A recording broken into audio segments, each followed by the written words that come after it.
Okay, so last time we were here, we ran the script for the first time. We're going to redo it just so you get acclimated to how to run scripts.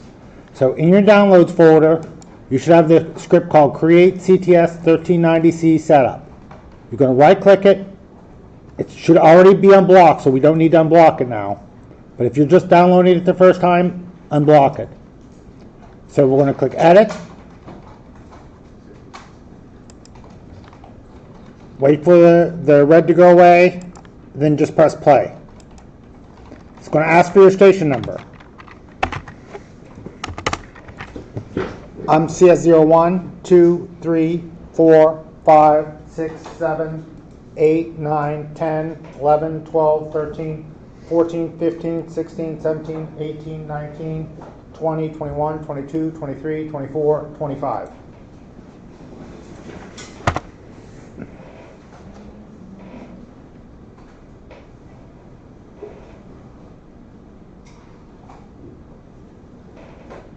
This will clean out your machine and bring all your virtual machines to a clean state. You don't want to do this every class period, but for this one, yes. The next thing it's going to ask you is to choose a parent disk, and we're going to get into that. We're going to choose Server 2019-1903. Click OK. You're going to get a little warning about a network share. It's already done. So just get an error that it's already there.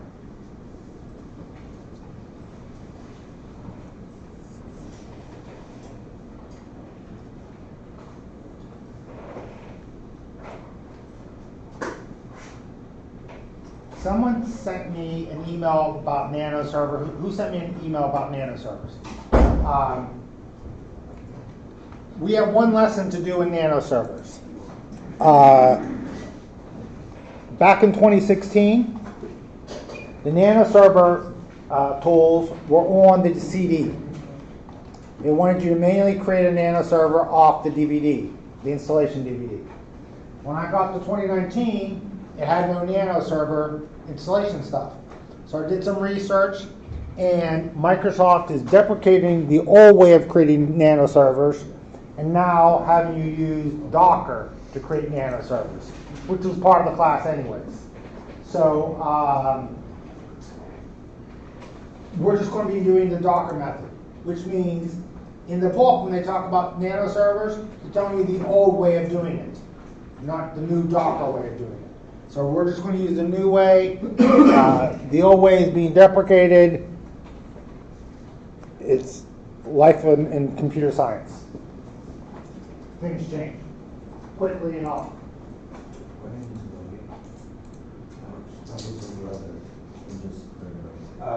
Who did you server? On my server? Right. Yeah, don't boot into Windows 10, boot into your server. What was the first step? I kind of missed it. Again, I'm already here. I just got to get to the next step. There's a screen. Here we go.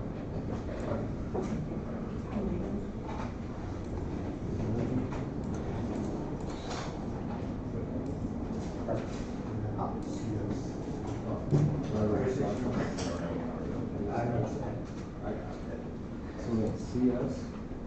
Nina says it. Okay. That's it. That's it. That's not. So let's click on this. Okay. Slow it down.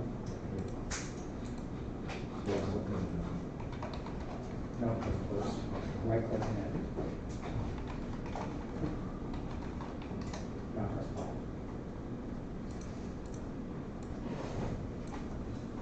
Should your desk click OK? Yeah, I don't even catch the name. Basic.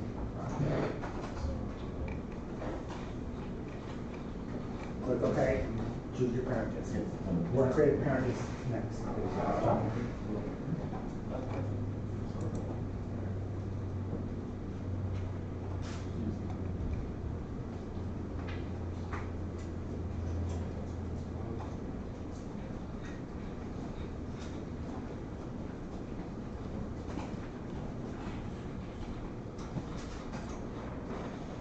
The reason why this script takes so long is because it's going to create a domain controller for you.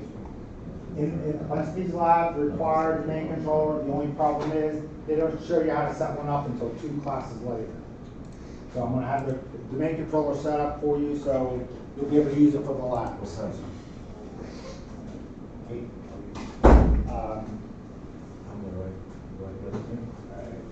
Yes, capital. Just want to make sure. Was someone sitting there before? Yes. Oh, okay. Someone was sitting here. What about this chair? Was this chair free before? Okay, I sit here.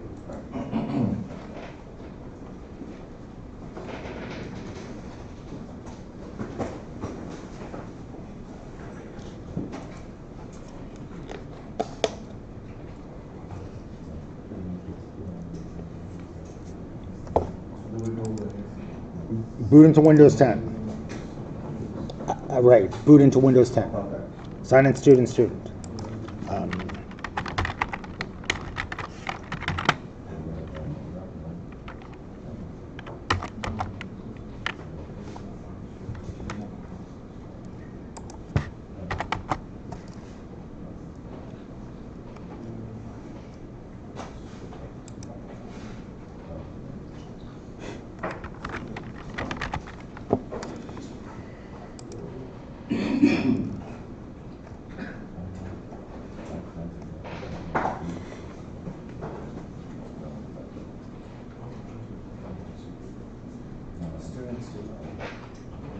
From here, how do we have to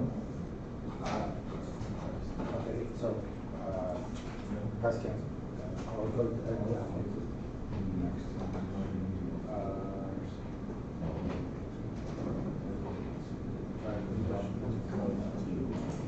okay, you sure you choose your image? You sure you download everything else? Right. Go to image. Do BCD.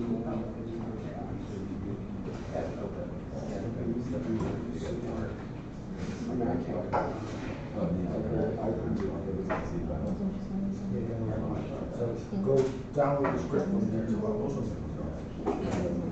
from here? Yes, open up the browser, D12, download the script software.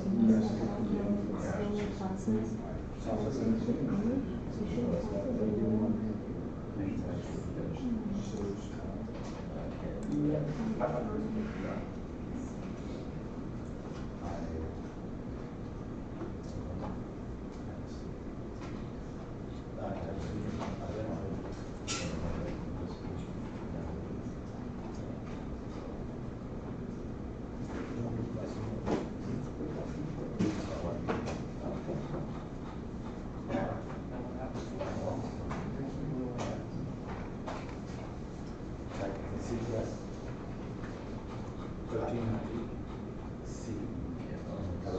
Yeah, space. Paris.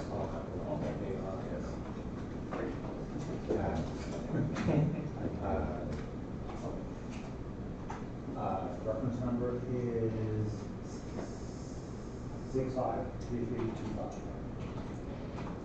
Tab 1. Tab M. Close. Reboot is going to be a couple of minutes. Just click the close button. And you're going to boot into the CTS1390 button.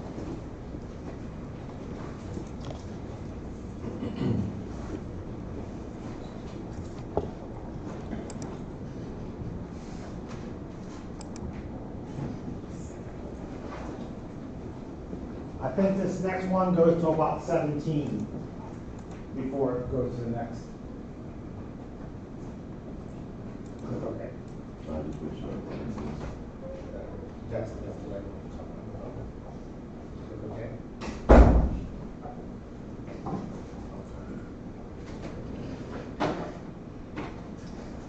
Ready? Choose the 13.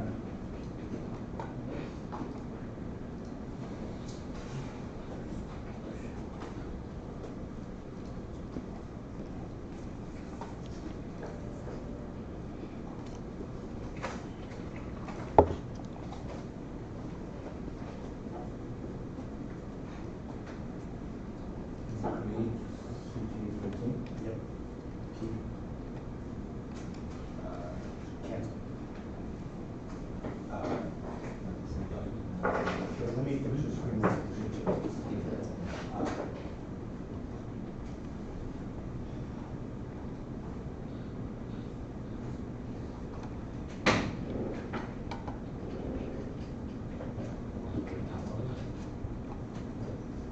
Right click it and the properties that unblock. I want to use right after that. Right click again, edit. When I press play. Registration. CS13.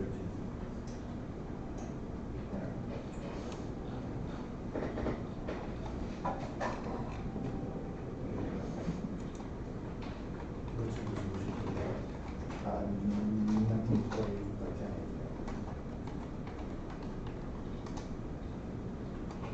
When I choose this, okay.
Right. When you can sign in, I want you to go there.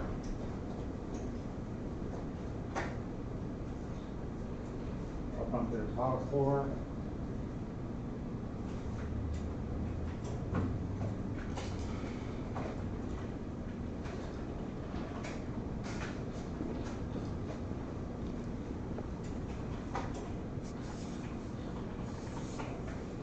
So the first two chapters of this course is going to cover installations, different types of installations. How to install server, how to install server off the network, how to install server through Docker, and also Nano server through Docker.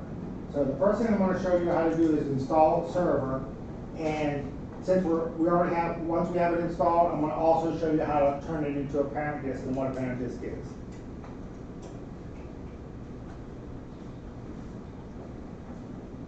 Okay, copy that first one. Copy, go to your downloads folder. And paste it.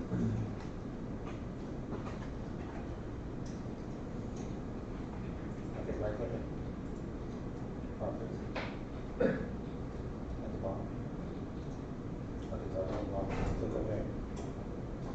Right click it again. And click Add.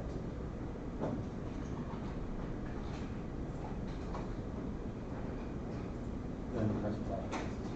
What station number are you? 456. CS06. Enter. When a pop-up comes up, click OK. Let it do its thing. Okay, my script is done. So now if I go to Hyper-V, if you don't have Hyper-V here, go to your server manager, go to Tools, launch Hyper-V.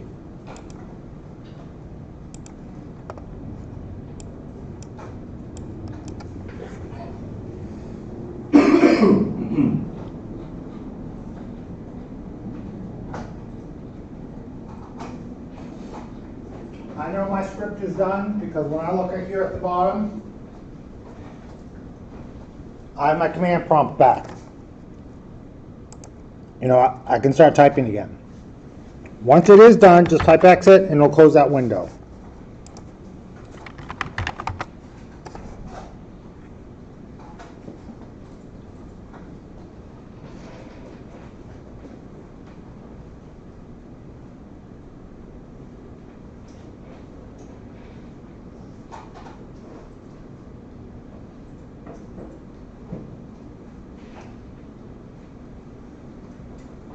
What are your offices hours? My office hours are 3 to 6, Monday through Thursday.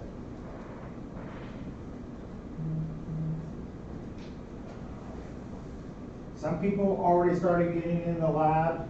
I recommend that you start getting in the lab and practice what we're doing. So when we get to the final, everything we do in class will be on your final.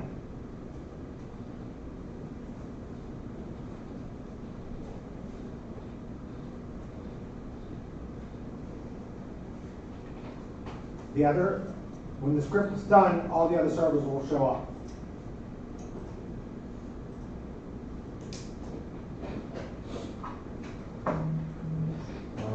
For the server website, for the server website, is it possible to get on the server like a standalone, like within the application? Just when I try to install it, maybe like it's pretty much rewrite my whole hard disk to install it. Do you have access to VirtualBox or Hyper-V on your machine? I know. The only solution I have is to come into the lab. Mm-hmm. There's an issue, guys. I'm supposed to be able to give you free software. And the person that sets that up left and went to another college. So he left a while ago. Our subscription ended December 2019. So they didn't realize it till now. Until yesterday, in fact. So I got an email that they're trying to get that, find out who they need to contact to pay for it again. So I can't offer you the software yet. But you can also download the eval copy of Windows Server right directly from the Microsoft website.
So guys, while that's running, finishing up for a few of you, let's move on and start. I want to create one machine just that's not part of this lab to do a regular install. So what we're going to do is create a new virtual machine. So launch Hyper-V, and on the right, highlight your server on the left. On the right, say new virtual machine.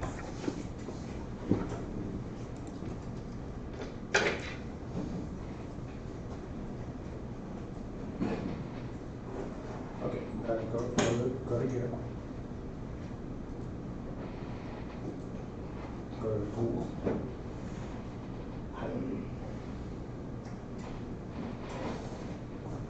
Right, you can do this too. You can do this as done. Go to server manager. Go to tools, Hyper-V. Everyone can do this, even if you're not done with the script.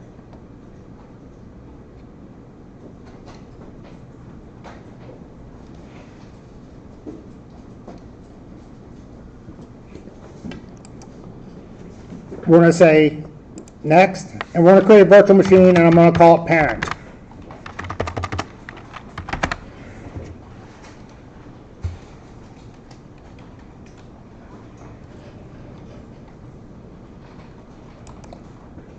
I'm going to make a generation 2 machine.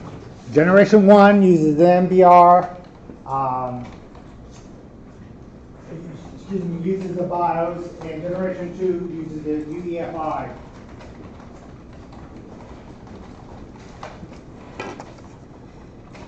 We're going to do dynamic memory.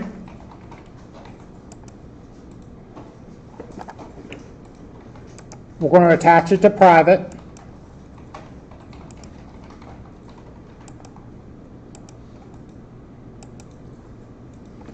We're going to let it create a blank hard disk. Then we're going to do the installation off an ISO. What's an ISO? Image.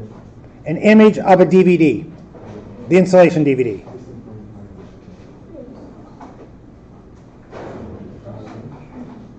When you said blank hard disk, you meant just create a virtual hard disk? Right, So we just hit next? right.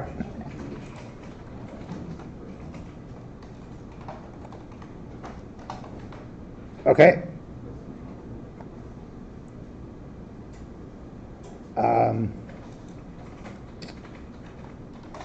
I'm trying to think.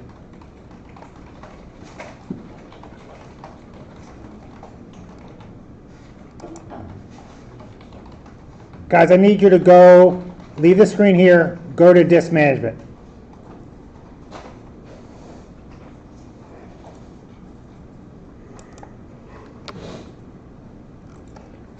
Find the disk that's like 900 gigs big and bring it online.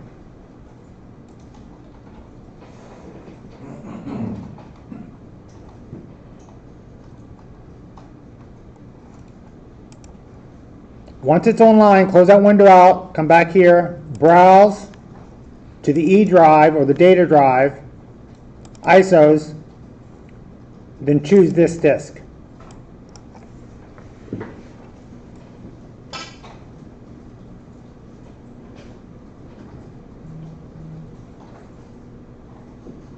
Then click open or OK. If you need me to come to you,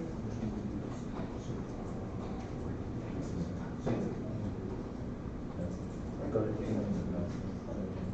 ISO. And wires.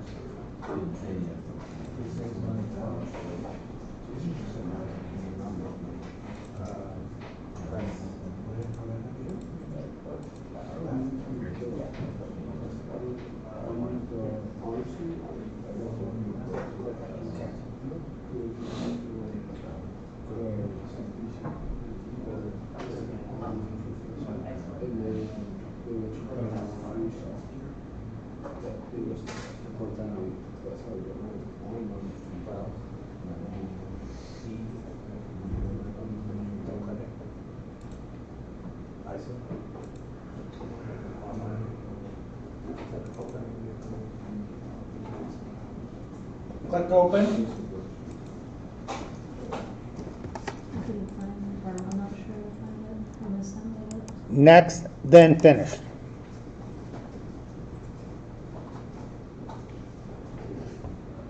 I have this kind of This one. Right click. Online.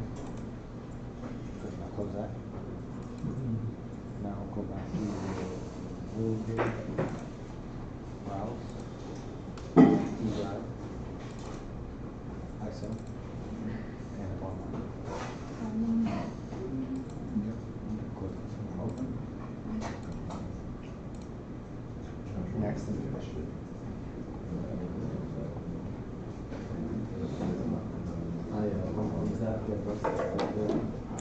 Okay, so I'm going to highlight the parent virtual machine and click connect. The reason I want to connect first is because you know when you boot up a machine to install an operating system, it says press any key to continue. If you try to start it first, by the time you open the window, it might have already passed. So I like to connect to it first, just so I can see that message saying press any key to boot to the DVD. So once it's open, I'm then going to click start. Click in the black box and press it, and I missed it. If you miss it, just click reset. And that will boot us to the DVD, so we can do an installation.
Generation 2.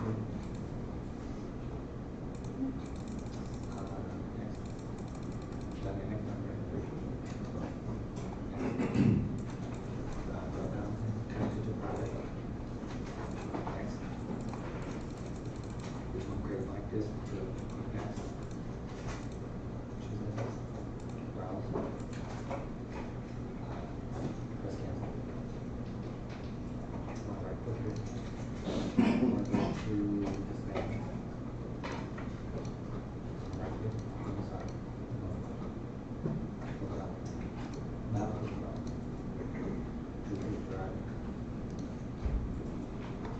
Double click. Pass on. Double click. And off. Yep. Open. Finish. Good. Now connect to it.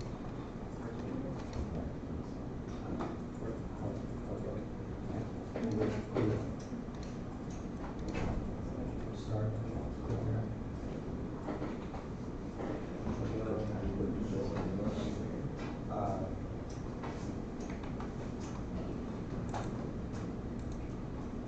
I think you gave it too much information.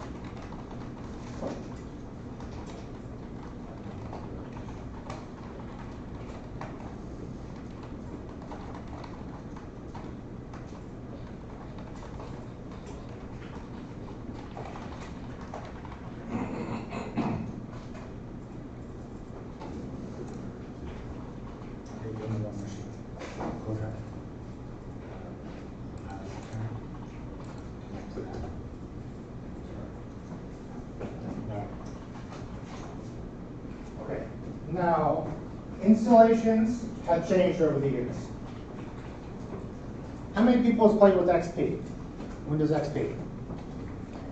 When you installed that, it had something called DOS, Disk Operating System, like a text-based operating system, boot up initially to copy some files over, then reboot it into a graphic installation system.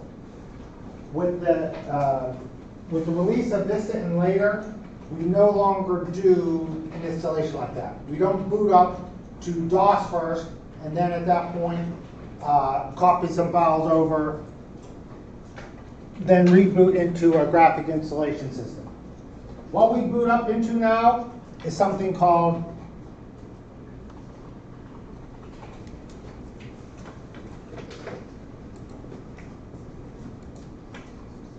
WinPE. It's a specialized version of Windows and that's relatively small. It boots up into a 32-bit operating system. And if you've ever used Windows Recovery, that's a version of WinPE as well. And so as soon as this WinPE starts up, it launches the installation program. If I press, let me try to remember what it is.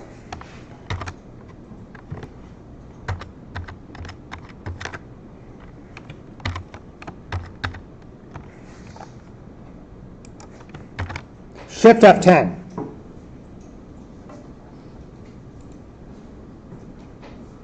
It's going to open up a command prompt. I'm going to type Notepad just to click the open dialog box, just so I can see the disk. When I go to this PC, we don't have like File Explorer. So I'm just using the open dialog box of Notepad to use it as a File Explorer. It's like a little hack thing you can do just to copy files over. So what we do is inside on this disk, this WinPE is actually called bootwim. On that disk is a file called bootwim. It creates a RAM disk. What's a RAM disk? It's like a disk in memory. It doesn't really exist. And so what it does is, when you boot up to the DVD, it creates a RAM disk, loads the boot.wim, which is an image file of WinPE, into memory. Then boots to that RAM disk. That's why we see the X drive. We're booting to an actual boot image. Just like on a real machine, we're booting to a boot image, we're booting to a boot image here. And at that point, it then allows you to run certain programs. The one we're running is the installation program. So this is why we're booting up to the X drive. We're really booting to a version of WinPE. On our next lab, you'll be playing with that bootwim. So just to give you an idea how the boot process starts. This is our DVD. We copied a file off of there called bootwim, loaded it into memory, and booted to that image. And this doesn't use regular PowerShell or DOS commands. There's commands called WPE util. If I type WPE util, you'll see all the commands. There's a lot of things we can do in here. We can turn on our networking, turn off our networking, open up our firewall, all kinds of things that you can do, change your keyboard layout. So this makes a nice recovery disk as well. So your installation disk can be a recovery disk. Boot up, don't click next. On that first screen, if you hit Shift F10, order copies, it was Shift F8. So order copies, it would be changed to Shift F10. You can get a command prompt, and at that point, use a bunch of WinPE commands to do things.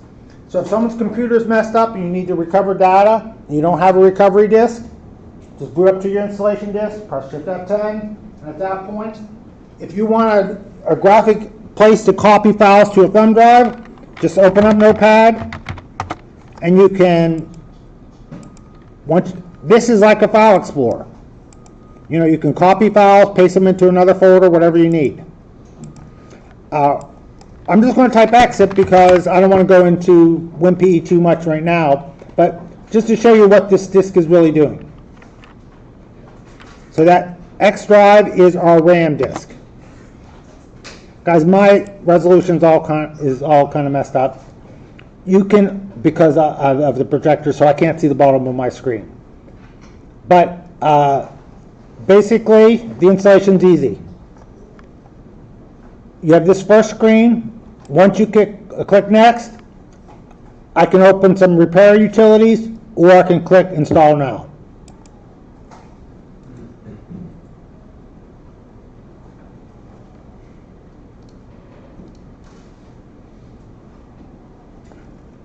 I don't have a product ID. You can install it later.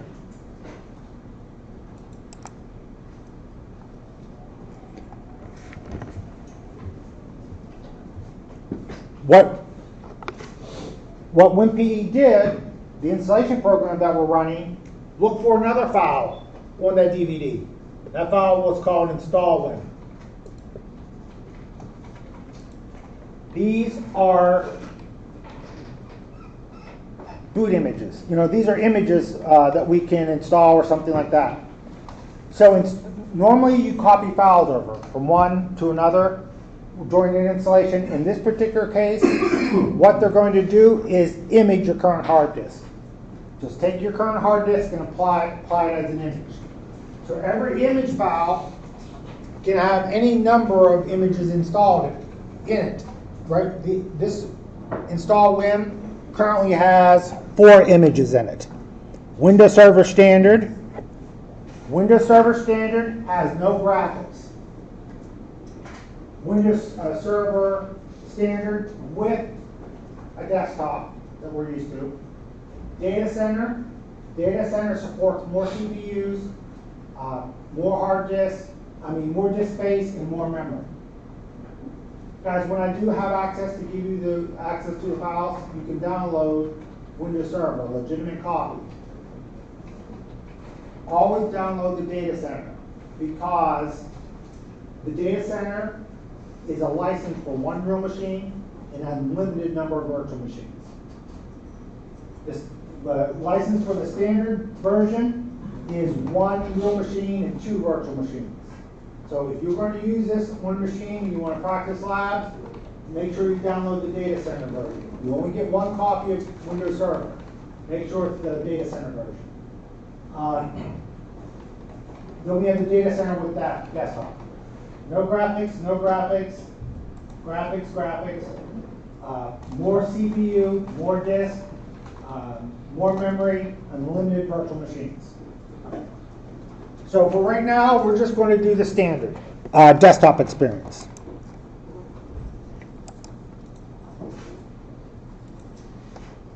Accept the license. If we already had a Windows install, we would choose the top option. We don't, so we're going to choose the bottom option. The bottom option is custom, but it's really just a blank install. It's going to ask me to partition the hard disk. Because this is generation 2, we need 2 partitions. One UEFI system partition that's going to be formatted FAT32, and that's going to hold all the GUIDs, the global unique IDs, for all of our partitions. Then another partition that's actually going to hold the copy of Windows. We don't have to customize it now. We're going to here in a little bit, but for right now, we're just going to do next.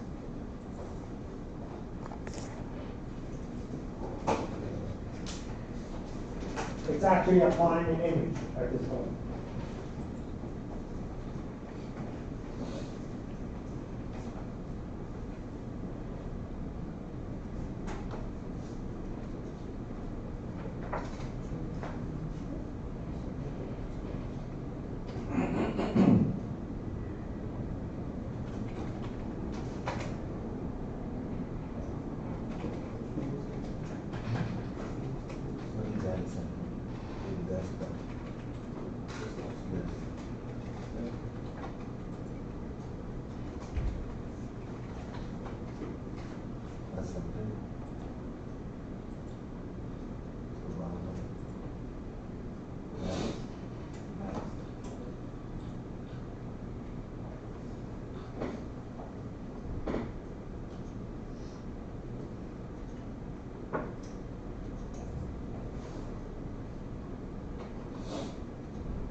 So first installation type we're doing is right off the DVD, which is probably the most unlikely way you're going to do an installation.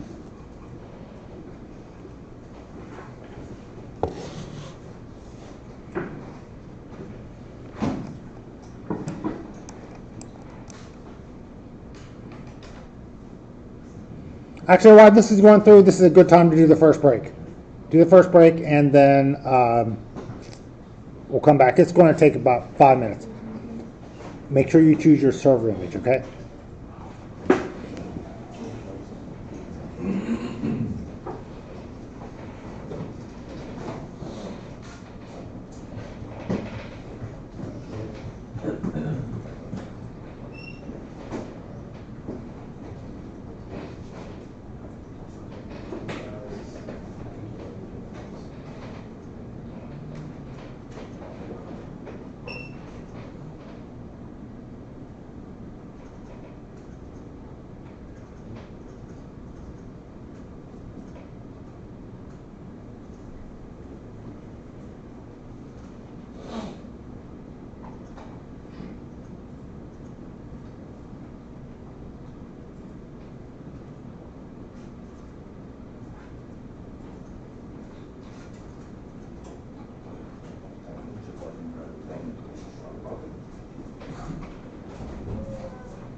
So guys, you have to you have to set a password for this virtual machine.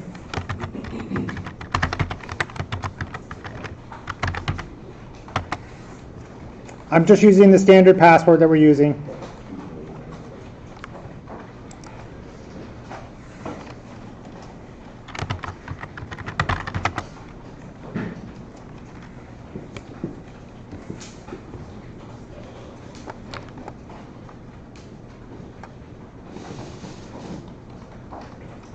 Emilio, don't you have to go? I think I have like 20 minutes left. Oh, okay. Thank you.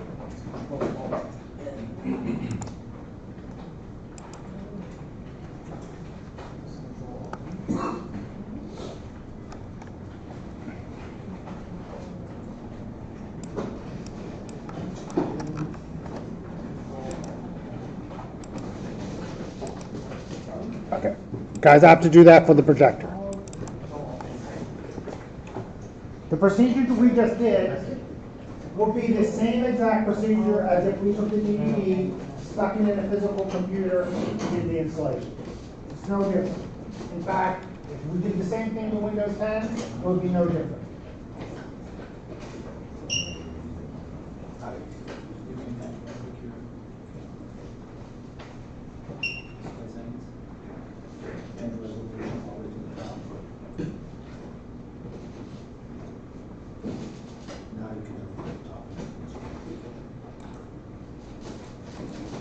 Okay.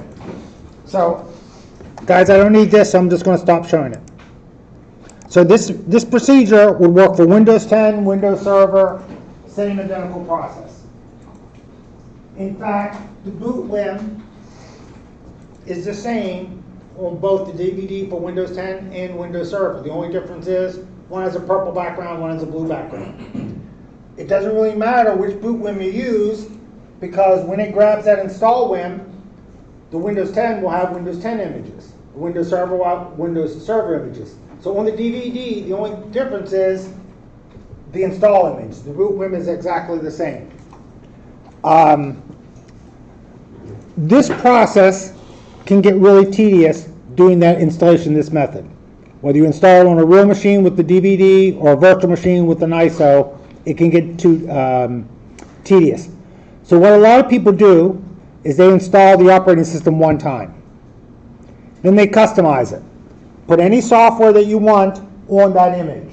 So right now, if we wanted Office, we can install it. If we want AutoCAD, Notepad++, Chrome, whatever we want, we would install it on the image now. This thing has something called, when you boot it up the first time, it creates something called a SID, a security ID, that's unique to every machine. So if I took this image and tried to put it in a different machine, it would at that point give me a problem saying, wait, that SID's already being used on the network. So you can't take this right now as it stands and copy it to a bunch of machines. So what we want to do is something called sysprep. We want to prep this system to allow us to duplicate it to a bunch of different machines. You install it once, install all the software that you want on your standard image, then you run sysprep, and the machine shuts down. At that point, you can copy that disk as many times as you want. I can use a utility called DISM and apply it to any physical machines I want, or if it's a virtual machine, I could just make copies of that hard disk and use it in 300 machines. So I only have to do the installation once and customize it. This is what companies normally do. They normally have tools to deploy the image, but we're just talking about installing it, creating an image from it. So this procedure, if I'm on the real machine, I can create an image, or the virtual machine, I can create an image. It doesn't really matter. So what I'm going to do is click on the Start menu and type CMD.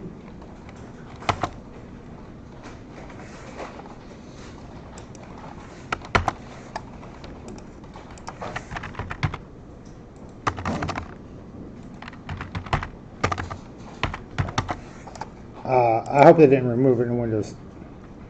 Okay, I'm just going to use PowerShell admin.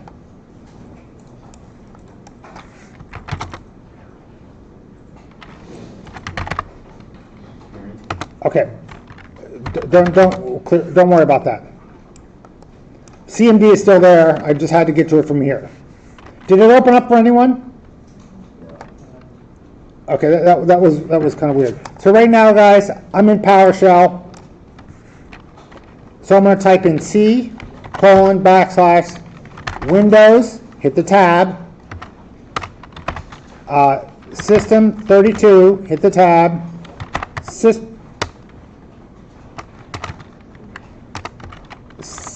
Sysprep, hit the tab, and then sysprep again. Let me change my font so you can see that.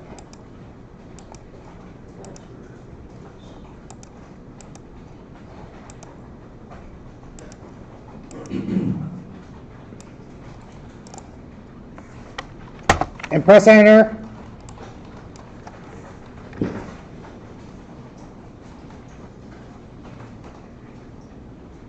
Don't press OK yet.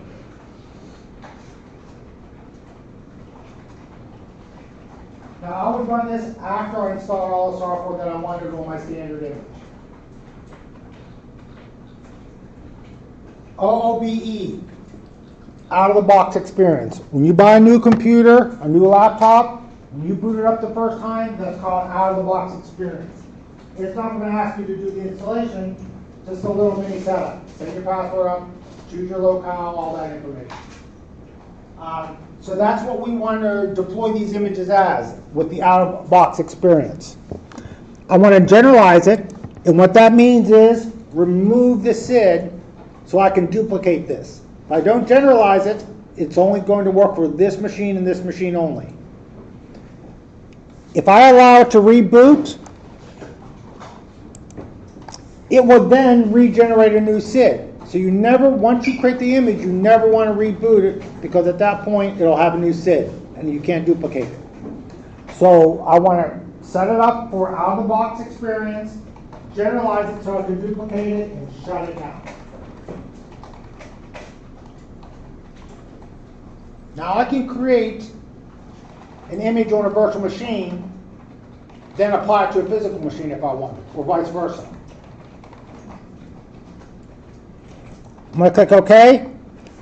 Guys, I need you to be very careful. Before you do anything else, please verify you're on the virtual machine called parent. If you're on your real machine, you're going to wipe everything. So you need to be very careful. If you're not, or if you have a question whether you are, raise your hand. I'm going to click OK. Another thing I would have done in a production environment is supplied an answer file. So when I boot it up, I don't have to set my password or enter my locale. I can provide an answer file that answers all that stuff for me.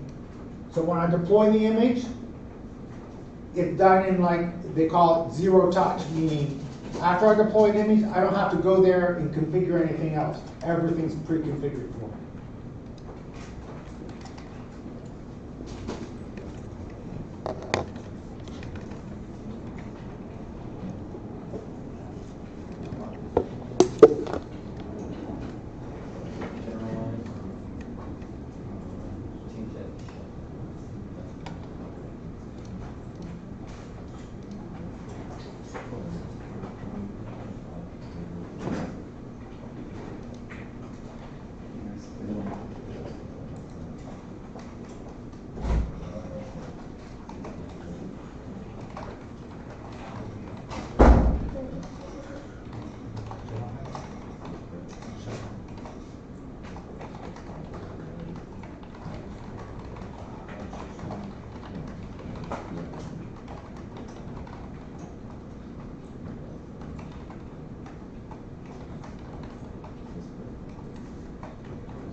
One's a holder, one's this one, and then the holder is the security.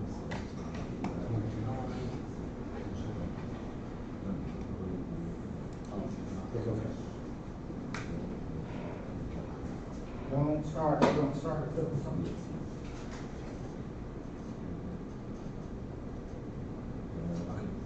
That might have messed it up, but no big deal.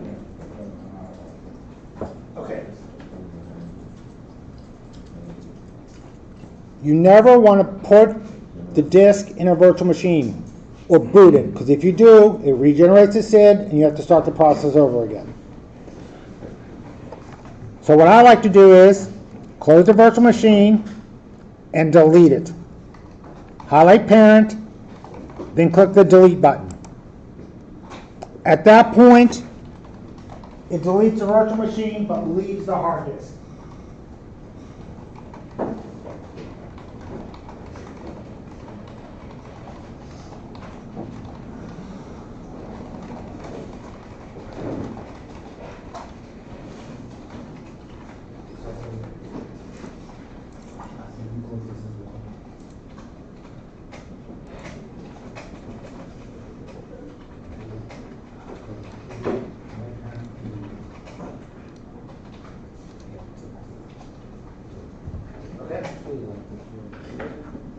So, what we're left with is a sysprep operating system with all the software that we want.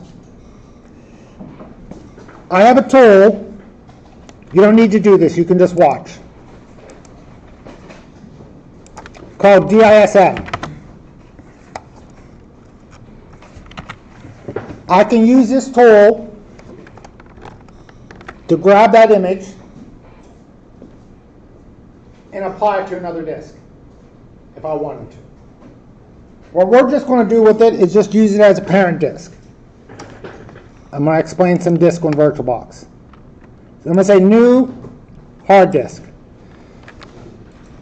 Sorry. I'm on Hyper-V, new hard disk.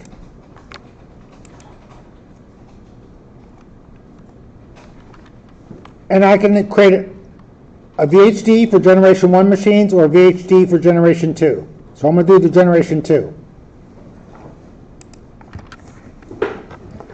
Now here's the screen I want to talk about.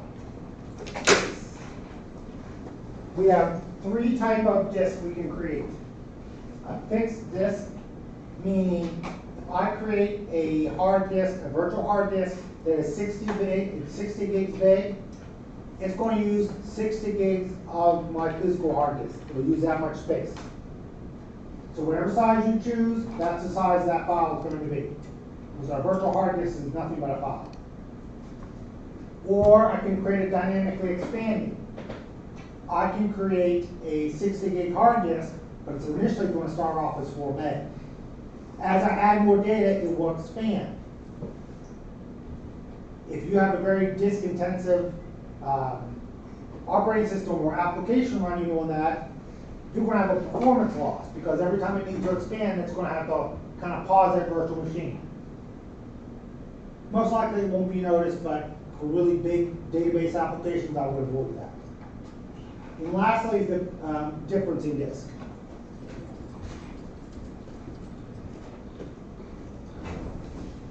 We don't want to have to reinstall the operating system every time we create a new virtual machine. So we created this parent disk. That parent disk is prepped, ready to be duplicated in a bunch of different machines. Then, for every machine that I want, I can create a differencing disk called S1 for server 1. Another one, S2 for server 2. Then a third one for server 3. This will be the C drive for server 1. And basically, no changes will ever be made to the parent disk. So to get the full disk, it'll be a compilation of both disks. All my changes will be saved here. This will be the C drive for server 2. This will be the C drive for server 3. And if this is a 90 gig image, because I have a bunch of software installed, I save a lot of disk space. So I don't have to duplicate that for every virtual machine. I can just use that parent disk. Or I could even use these differencing disks on real machines. Right now, we're booting to a differencing disk. So when you're at home and you're setting up an environment for yourself, you can install a server on one virtual machine. Install any software that you want, Chrome, Notepad++, whatever tools you want. Sysprep it, shut it down, delete the virtual machine, and you've just created yourself a parent disk. So every time you want to create a new machine, you just create a new differencing disk for that. Put that differencing disk in a machine, you boot it up, you already have server installed. So that's what we're going to do right now. So we're going to create a differencing disk called S1. You don't need to put the extension, it'll automatically add it for you. That's where it's going to save it. So we're using differencing? Right, we're using differencing. Okay. Click Next. Under Configure Disk, it's asking for the parent disk. So browse and choose your parent disk.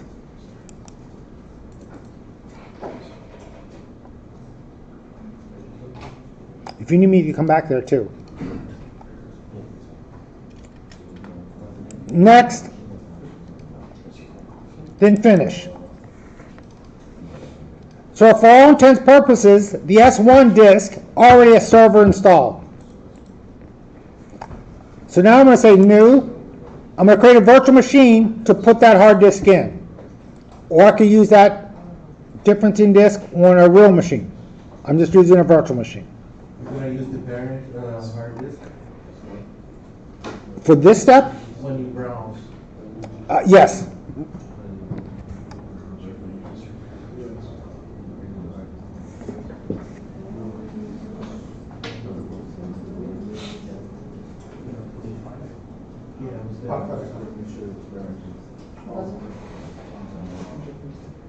Okay, so you're going to go back to this site?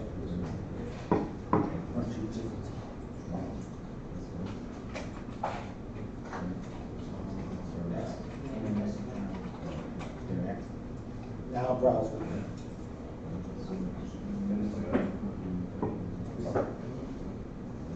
Okay, so now we're going to create a virtual machine to put that disk in. That disk is already pre-provisioned with an operating system.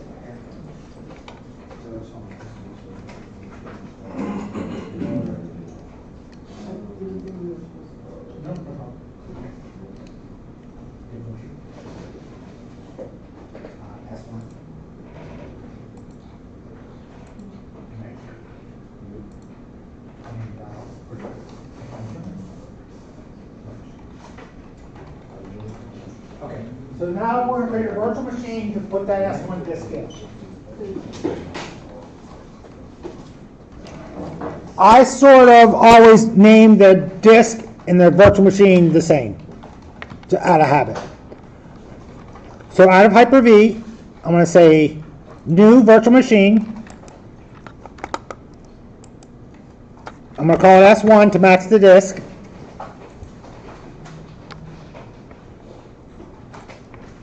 My original machine was a generation 1, a generation 2, so this has to be a generation 2. Because I created a generation 2 disk. Again, dynamic memory. Connected to private. Now look at this. Right now I want to create a blank hard disk. The next window will be how do I want to install an operating system. Well, what happens to this menu on the left when I choose this? When I use an existing disk, one I've pre-created, it's going to automatically assume that it's provisioned with an operating system, so you don't have to do an installation. So I'm going to use an existing disk and browse for the S1. Never put your parent disk in a virtual machine. If you boot it, guys, if I have 4 servers going off one parent disk, and this parent disk gets corrupted because I boot, I crash 4 machines. So we're creating one point of failure. You should always have a backup of that parent disk. So I'm going to choose the S1 disk. Guys, I could click next and look at the summary or just click finish. If I start it, then connect to it, I can see it's going through that initial out-of-the-box experience.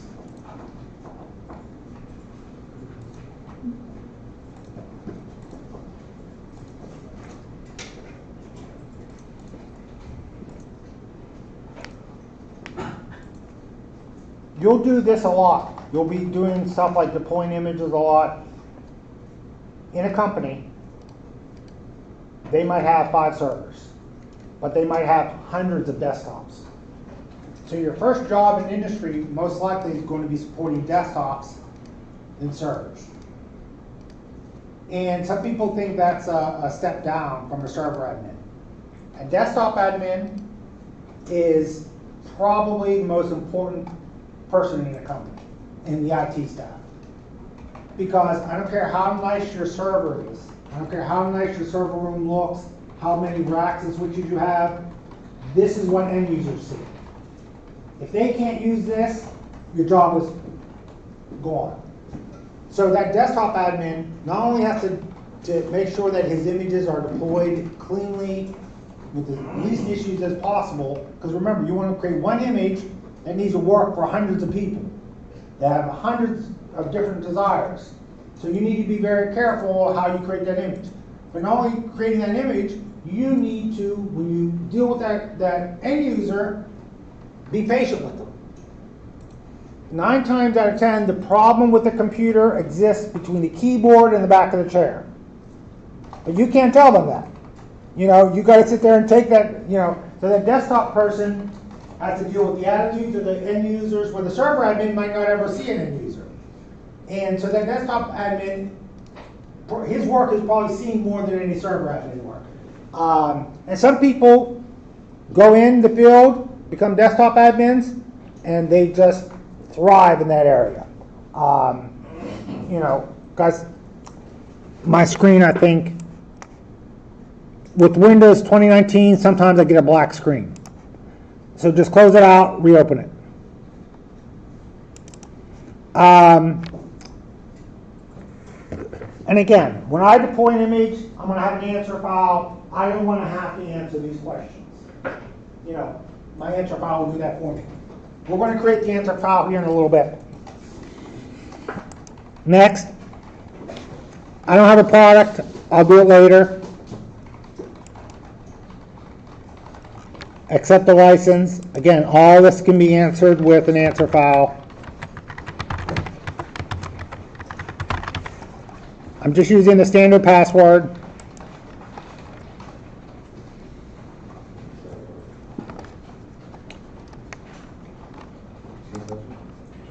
Guys, do it again. Create another machine called S2. First, create the differencing disk called S2. Create a virtual machine. Boot it up. It's a new hard disk. VHDX. Wait, we're just going to wipe these machines out. Don't keep them. It's going to be a differencing disk. I'm going to call it S2. Browse for my parent disk. Guys, make sure when you click browse, you click browse under configure disk. Don't click browse here. When you get to configure disk, click browse, choose the parent disk, and finish. Once the disk is created, new virtual machine,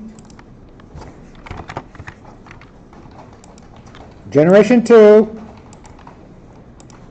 As I go through these labs, I start getting faster and faster because I don't want you to mimic what I'm doing. I want you to read the screen and answer the question that your screen has. Start it, then connect to it. So you can create as many virtual differencing disks as you want.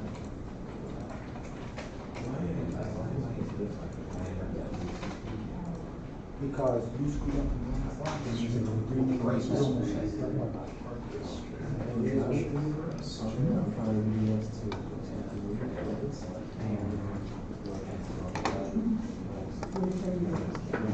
Should we do that for the third one as well? Sorry, guys, I renamed it S1. I should have renamed it S2. You can create a third one if you want. Purchase.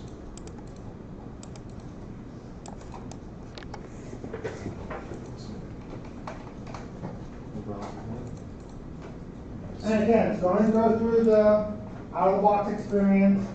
You have to choose your locale and everything like that, some password. That's one, What did we say? The second one is called right? S2. I made a mistake.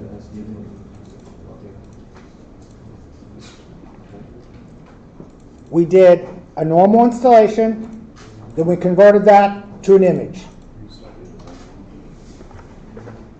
Then apparently that was one, no?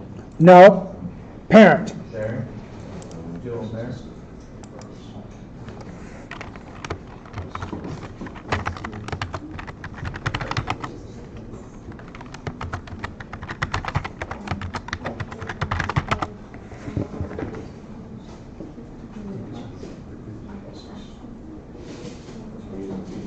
Is that S1 or is it? I'm on S2.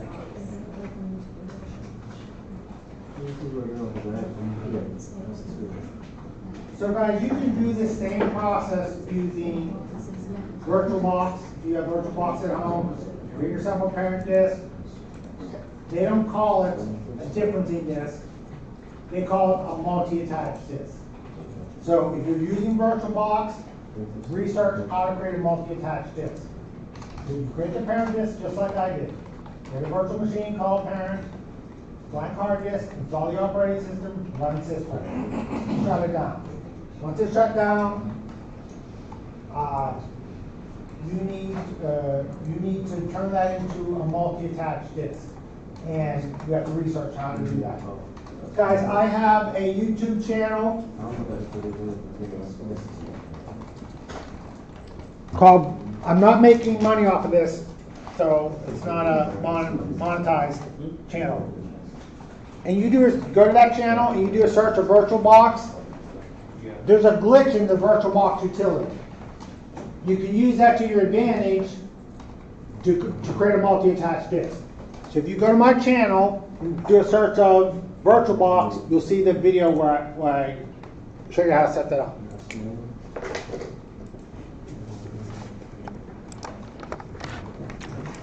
Okay. Guys, I don't care about S1, S2, or anything.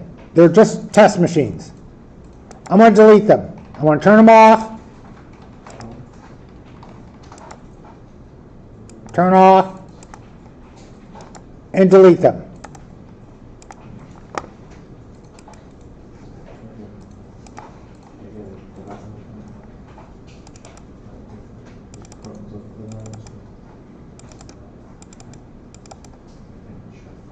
Then I want you to go to this location.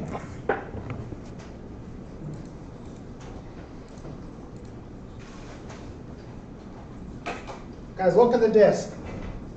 Look how big my parent disk is. It's 9 gigs. S1 and S2 is less than 1 gig. Because remember, the only thing that S1 and S2 contain are the difference. Parent disk will never change in size.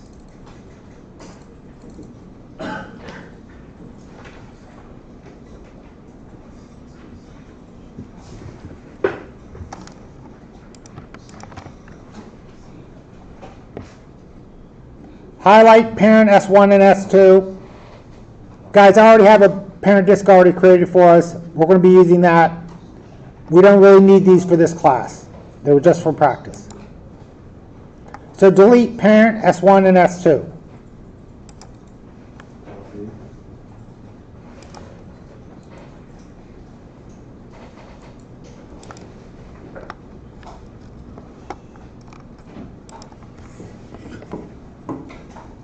Now the next installation we're going to cover is deploying an image from a server off the network. Take a blank machine, you boot it up, and set it to a hard disk or ISO. We're going to boot up to the network card, grab an image off the network, and apply it to our hard disk. That's the easy part. The hard part is setting up the server to do that. That's what we're going to set up next. WDS. So we're going to highlight our WDS DHCP server.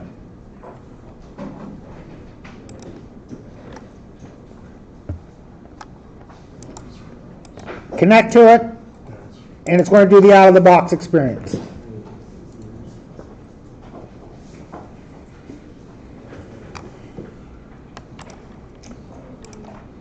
Guys, I'm going to sign in to D2L just so we can look at our network map.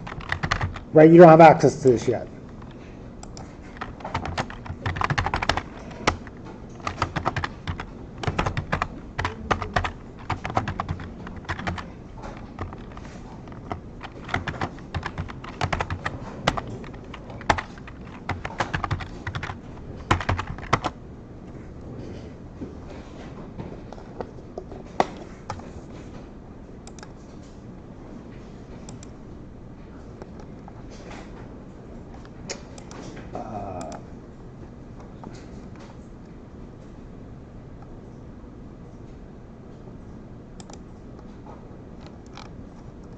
I'm going to look at our network map.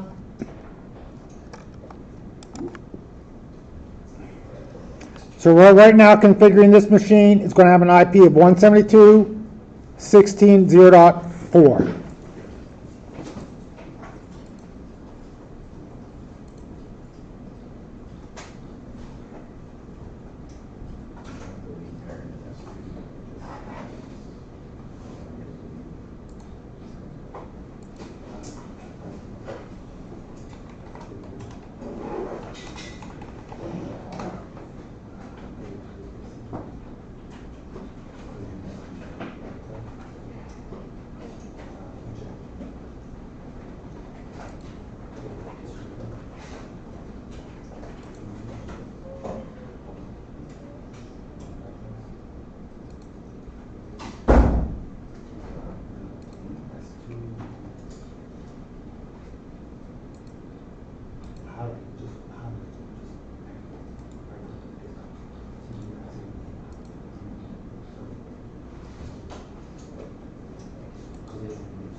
Guys, these discs, incidentally, you can just double click and mount them on your real machine and do things to them.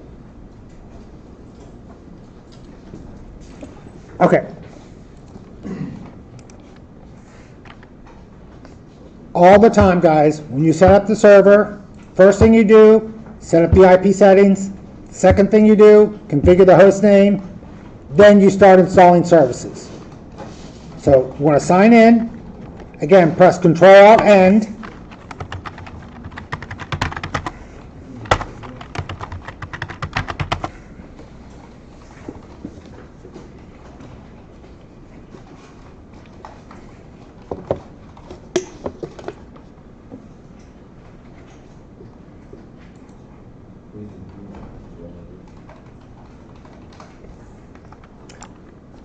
I need to change this resolution so I can see the bottom bar.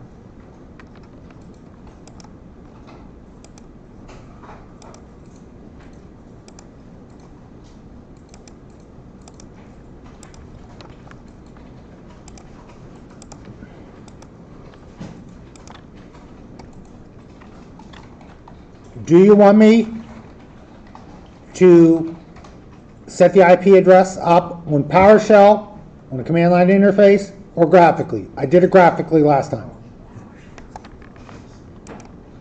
So I'm going to open up PowerShell ISE. The only difference between these two is this one allows me to zoom in. That's why I'm using this one, so you can see my text.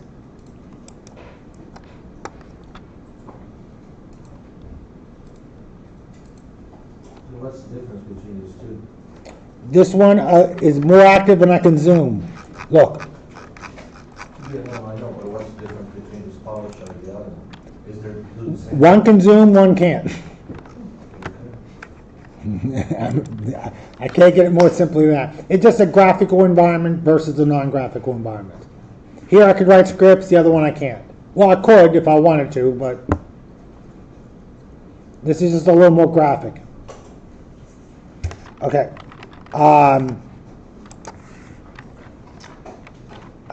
new net I, the tab key, dash I, the tab key.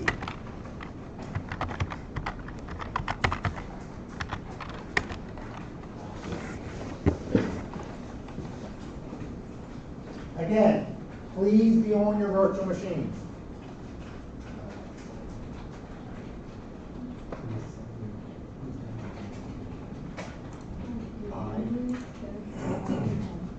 Tab. Space. Dash. I. Tab. I. Tab. Space it then.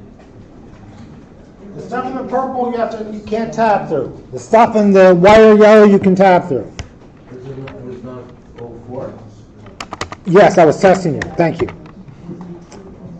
I don't make mistakes up here. I give you opportunities to shine.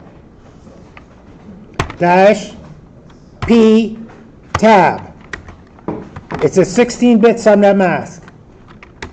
Dash I tab.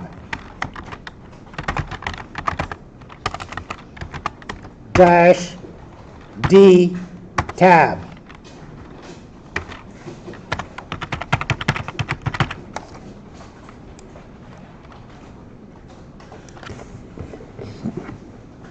You can hit enter. I'm not going to because it'll scroll off the screen. So go ahead and hit enter.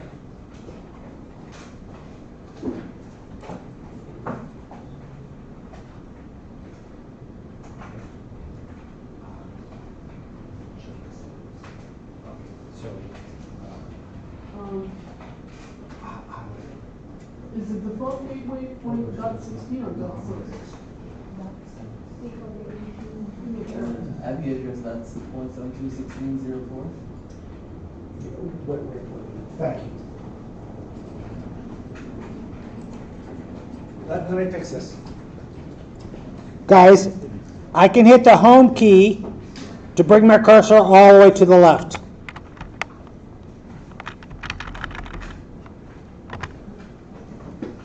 Okay, yes, I was wrong there. So, just press play. Did you press play? Okay. Okay, give us that.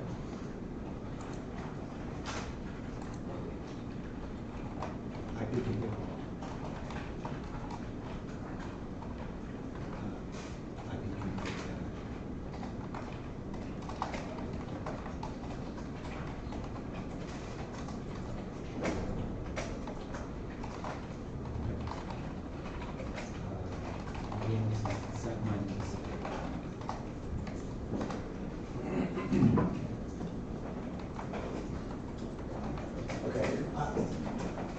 What's your name again? Chris. Chris. I'm doing it this way. Chris, press play. Chris created a script that did all this for him from his real machine. If you kind of look at Chris's screen, if you can see he wrote this script. Every time he sets up this machine now, he presses up one button and does all this for him. That's what I want you to get to with PowerShell. By the time you get to the end of this class, you will be able to do that kind of stuff. I've had Chris in another class, so he kind of already knows some of this stuff. So I'm going to hit enter. Now I'm going to set my DNS up. Set DNS client S, the tab key. Dash S, the tab key.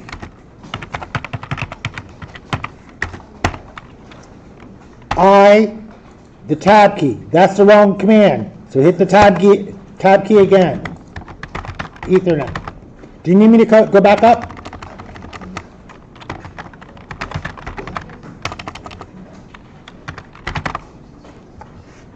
I'm going to hit enter, and I'm going to walk around.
help. Tab, we'll just leave it, it's here. Okay.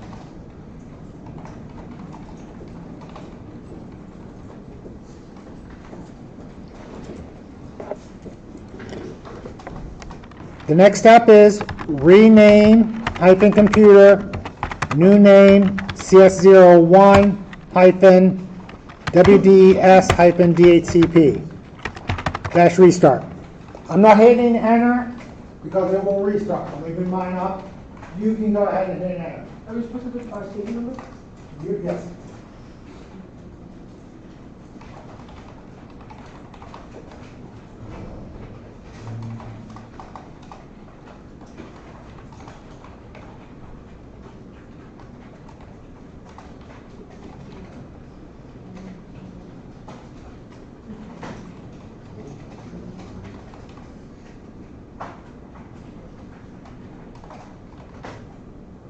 Really huge.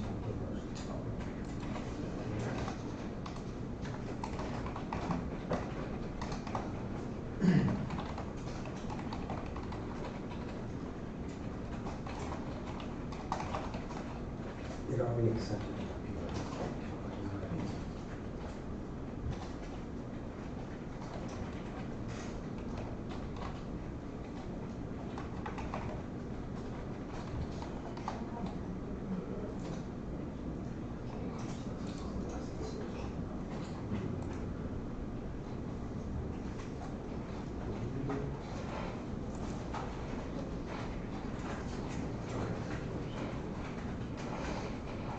Run this command, it'll reboot.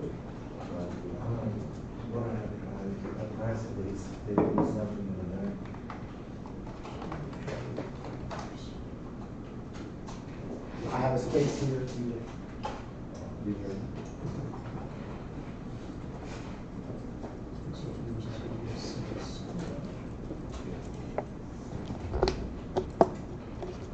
In 2019, you normally can join it to the main and rename it at the same time.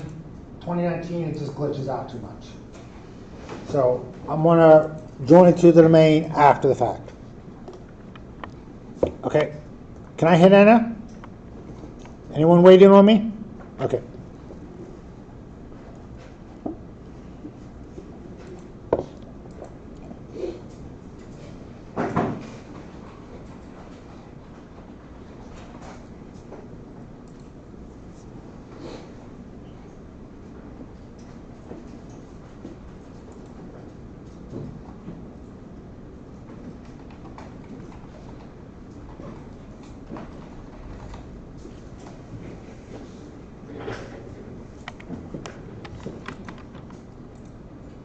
Are we good?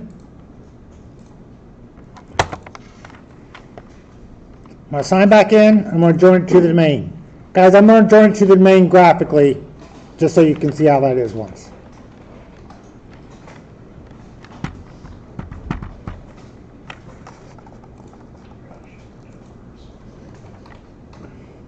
Again, if you have a black screen like this, close it, reopen it.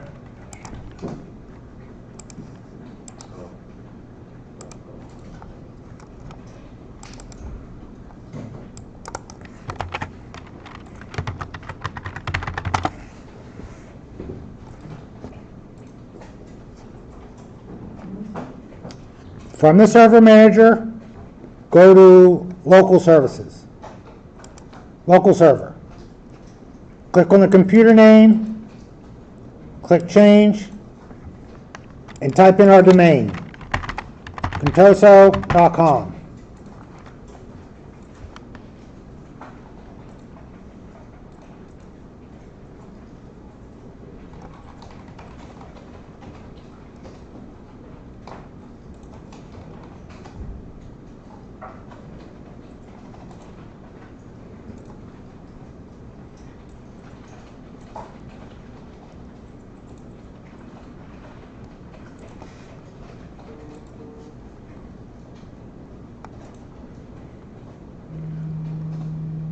Click OK. Type Contoso /administrator and our standard password. Click OK or close until prompted to reboot.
So mine rebooted.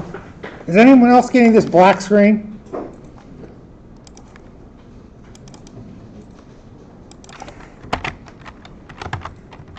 Okay, when I boot up, choose other user and sign in with Contoso administrator. If you've already signed in, log out, then log in as Contoso administrator. Make sure you choose other user. You have to type Contoso /, then sign in.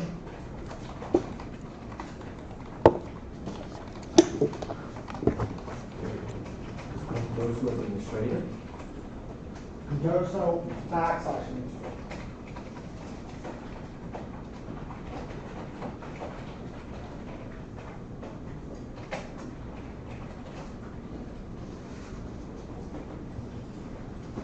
And just to be sure you're signed in as the right user account, open up a PowerShell, I don't care which one.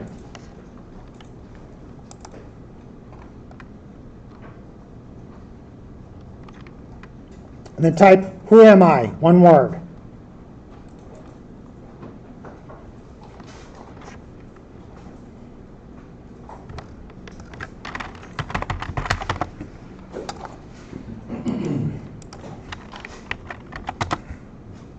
And it should say Contoso / administrator.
Okay, guys, I have a meeting here in a little bit, so I kind of canceled the second break. So the next thing we're going to do is install some software. We're not going to configure anything yet. I don't want to start that at this hour. So I'm just going to type exit to exit here. The first time I install stuff, I like to do it graphically so you can see what we're doing. So we're going to go to Manage, Add Roles and Features,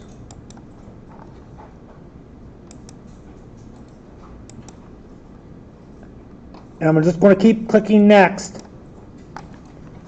until I'm down to Server Roles. I'm going to choose DHCP Server, add the tools you need to manage DHCP, then Windows Deployment Services, and add the tools to manage that as well. Because remember, I can install a role here, but manage it from another machine. So why waste disk space and install tools on a machine I'm never going to use? Guys, when these servers are up on the cloud providers, they charge you by disk space, by kilobits used over the network. So you want to keep that to a minimum. Why install a graphic interface on a server that's sitting in a rack and you're paying disk space for all that graphics you're not using? So, this is really designed for cloud computing, meaning you want the disk to be as small as possible. If you're not going to manage a role on that machine, don't install the tools to manage it. I can install a role without the management tools. That last add feature was the management tools. So now I'm going to click Next. Next. It's saying some prerequisites. You should have at least one static IP. We do. And you should plan your subnets. I already know the subnets. Other things that we need for the deployment services, we need a DHCP and a DNS. We already have that. We need some images. We'll get there.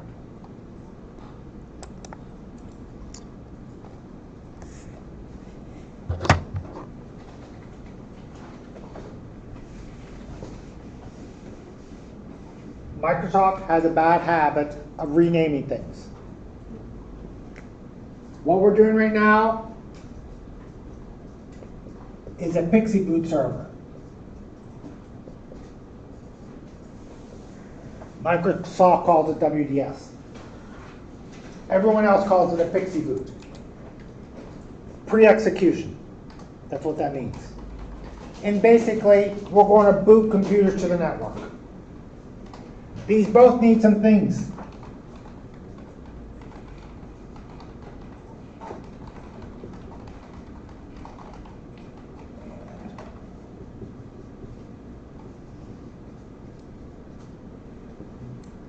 That is a Pixie Boot infrastructure. A DHCP machine, a TFTP machine, and a file server.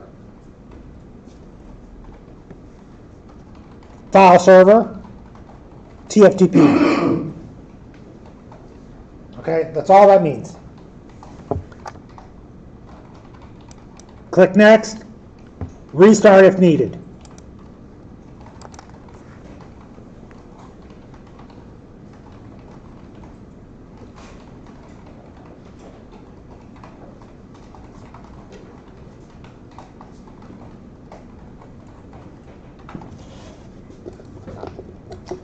What's a DHCP server do? Passes out IP settings. We can also say who to connect to boot and what file to boot. Remember we talked about that boot WIM? Normally it's on the hard disk, you boot to it and then it boots to an image. Well, we're going to pass that boot WIM over the network. So before we read the boot WIM off the DVD and booted to it. Now we're going to boot up to the network, grab the boot WIM from the a server, download it, create a RAM disk, put that in the RAM disk, then boot to that.